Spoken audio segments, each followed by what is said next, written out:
প্রথম শ্রেণীর দ্বিতীয় পর্ব 183 পাতা থেকে পড়াবো। হ্যাঁ, এর ভিতর দেখো, বাইরে দেখো, ছোট বড় বোঝো। আজ এই পাতাটার মধ্যে জাস্ট লেস দেন এবং গ্রেটার দেন বোঝানো হয়েছে। লেস দেন এবং তোমরা প্রথমে দেখো, আমি খাতায় ভালো করে বুঝিয়ে দিচ্ছি।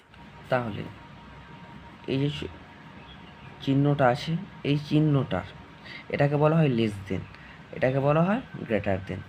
সবসময় মনে রাখবে, লেস দেনের এই মুখের দিকটা সবসময় বড় হবে। তাহলে নিশ্চয়ই গ্রেটার দেনের মুখের দিকটা বড় হবে, এটাও বড় হবে, আর এটা ছোট হবে, পেছনের দিকটা সবসময় ছোট হবে। তাহলে যদি আমরা এখানে 2 আর এখানে 6 লিখি, তাহলে এখানে লেস দেন বসবে না গ্রেটার দেন বসবে বলো? মুখের দিকটা বড় হবে। আমরা যদি এই চিহ্নটা বোঝ করাই, মুখের দিকটা বড় আছে, বড় আছে, তাহলে বুঝতে পারছো। তাহলে এখানে যদি লিখি 2, এখানে লিখি 7, কোন চিহ্ন বসবে? Less than. তাহলে এখানে যদি লিখি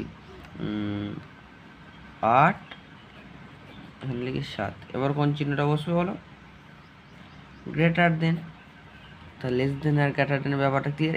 আর কিছু নয়, জাস্ট বড়টা যখন বড় থাকবে তখন মুখের দিকটা, এটা অ্যাকচুয়ালি মুখের দিকটা মুখের মতো লাগছে না, মুখের দিকটা হবে। যখন ছোট থাকবে তখন পেছনের দিকটা। বুঝতে পারা গেছে? তোমরা তাহলে সব করে নিতে পারবে। ওকে, চলো দেখো তাহলে।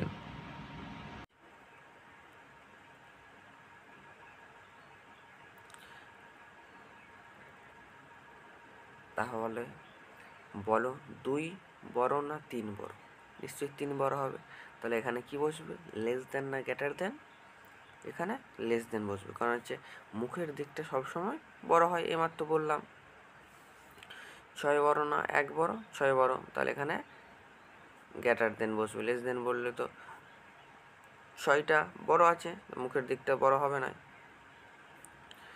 খোপের ভিতর ঠিকঠাক 1 থেকে 9 বসাও। খোপের ভিতর 1 থেকে 9 পর্যন্ত বস করাতে হবে। তাহলে প্রথমে যদি 1 বস করায়, 1, ঠিক আছে, লেস দেন আছে, মুখের দিকটা বড় আছে, এটা ভুল হবে। 1 বস করালে হবে না। 1 যখন মুখের দিকটা বড় থাকবে তখন 2 এর থেকে বেশি বস করতে হবে, যাই থাকুক। 8, 8-এর পরে কী বস? 6 আছে, 2 আছে, তাহলে 2 এর অপোজিট যে আছে মুখের দিকটা বড় বস করতে হবে, 2 এর অপোজিট 3 আছে, 3 বস করিয়ে দেবে। 6, 7, 8, 9, 9 আছে, 9-এর বিপরীত বস করাও, বড় সংখ্যা।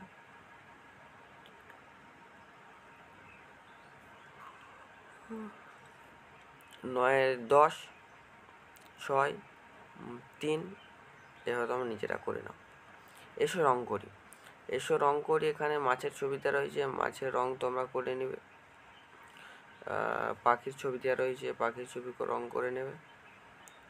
পড়া আছে দেখো, দাদা বাজারে গেছেন, শাক মাছ ফল আনবেন। এখানে যদি প্রশ্ন হয় কে বাজারে গেছেন, দাদা বাজারে গেছেন, কি কি আনবেন?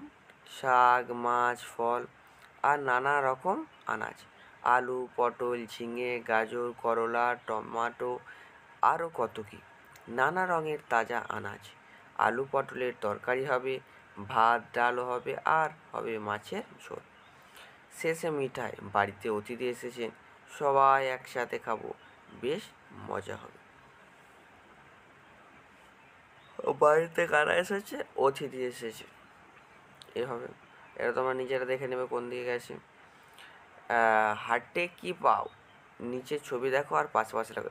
এখানে কিছু বর্ণ আছে যেগুলো এলোমেলো করে লেখা আছে, সাজিয়ে লিখতে হবে। যেমন প্রথমেরটা হবে পেঁয়াজ, পয়চন্দ্রবিন্দু একার অন্তস্থ আকার বর্গীয় জ পেঁয়াজ। তারপরে টমেটো, এটা হবে করলা, করল আকার করলা। তারপরে লঙ্কা, বেগুন, হাঁস। তারপরে আছে, তারপর কি আছে দেখো, এখানে আছে কিছু ইংরেজি ওয়ার্ড আছে এবং মাঝে ফাঁকা রয়েছে, এটা তোমাকে পূর্ণ করতে হবে। যেমন BAT ব্যাট, এবার হবে বল, BALL বল। তারপর তারপর হচ্ছে ক্যাট, CAT ক্যাট মানে বিড়াল, DOG ডগ, ডগ মানে হচ্ছে কুকুর। তো হচ্ছে EGG এগ, এগ মানে ডিম, FAN ফ্যান, ফ্যান মানে ফ্যান, HEN হেন, হেন মানে হচ্ছে মুরগি, JUG জগ, জগ মানে জগ, এটি হচ্ছে TUB টাব, টাব মানে হচ্ছে টব, তার হচ্ছে OX, অক্স মানে ষাঁড়, RAT র্যাট মানে ইঁদুর, SUN সান, সান মানে হচ্ছে সূর্য। তারপর দেখুন আঁকি আর রং করি, এটা তোমরা নিজেরা খুব সুন্দর ছবি আছে, নিজেরা নিজেদের মতো করে এটা রং করে নেবে, ঠিক আছে। আজ এর পর্যন্ত 179 পাতা, এর পর্যন্তই থাক। পরের দিন 90 পাতা থেকে 190 পাতা থেকে পড়াবো।